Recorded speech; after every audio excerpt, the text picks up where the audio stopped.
हमारे YouTube channel जो ना सुना में आपका स्वागत है।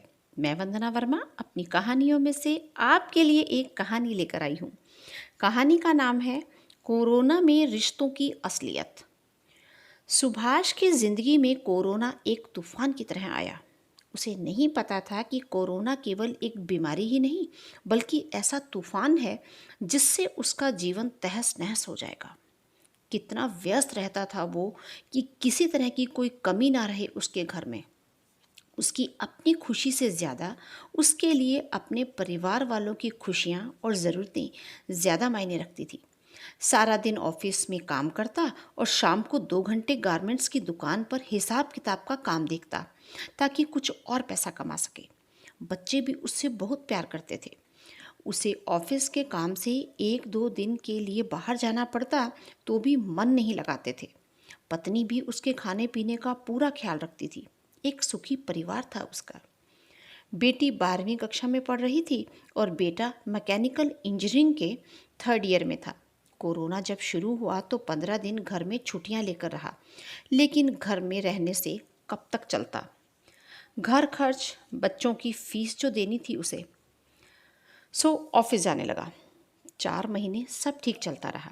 वो लगातार ऑफिस जाता रहा, वो भी पूरी एहतियात के साथ। कोरोना में मास्क लगाता, हाथ धोता, खुद को हाइजीन रखता। थोड़ा डर तो था उसके मन में कोरोना को लेकर, लेकिन जब घर की ज़रूरतें दिखाई देती तो कोरोना की मार छोटी लगती।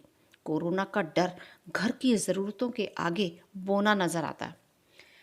एक बार जब ऑफिस के काम से उसे बाहर जाना पड़ा तो वापस आकर उसे अपनी तबीयत ठीक नहीं लगी। बुखार की हरारत हो रही थी।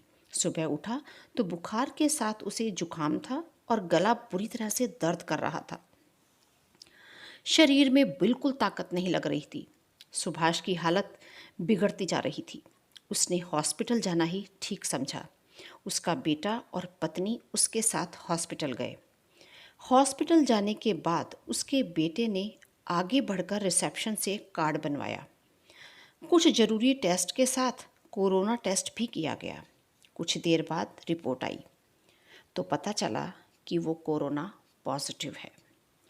उसकी हालत तो खराब होना स्वाभाविक था, लेकिन साथ साथ उसकी पत्नी और बेटे के चेहरे की हवाइयाँ उड़ गई।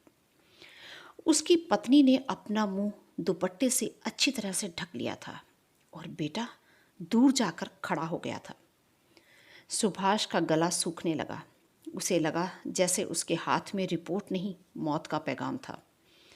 गले में दर्द तेज होता जा रहा था। इतनी भी हिम्मत नहीं थी कि खुद पानी पी सके। उसने पानी के लिए पत्नी की ओर देखा तो वो इधर उधर देखने लगी और फ़ोन का बहाना बनाकर कमरे से बाहर निकल गई। उसने बेटे को पानी देने के लिए इशारा किया तो वो भी अभी आया कहकर बाहर चला गया। सुभाष अवाक रह गए थे पत्नी और बेटे का व्यवहार देखकर। शरीर सुन्न पड़ता जा रहा था। संभाल नहीं पा रहे थे वो अपने आप को। पूरी जिंदगी खंडहर की तरह नजर आ रही थी। जिन रिश्तों को अपना समझा आज वो उसकी तकलीफ में साथ नहीं थे। वो इस तरह बेरुखी दिखा रहे थे जैसे उनके साथ उसका कोई संबंध ही ना रहा हो। कोरोना की बीमारी ऐसी तो नहीं कि इलाज ही ना हो पाए, फिर रिश्तों में दूरियां किस लिए? इतना ज़रूर है कि संक्रमण का खतरा ज़्यादा है, तो बीमारी से ज़्यादा अपनों के बदलते व्यवहार को लेकर वो बहुत दुखी थे। थोड़ी देर में डॉक्टर आए और इलाज की प्रक्रिया शुरू हो गई। कोरोना की बीमारी ने जिंदगी की किताब में से रिश्तों की असलियत का पन्ना खोलकर उनके सामने रख दिया था।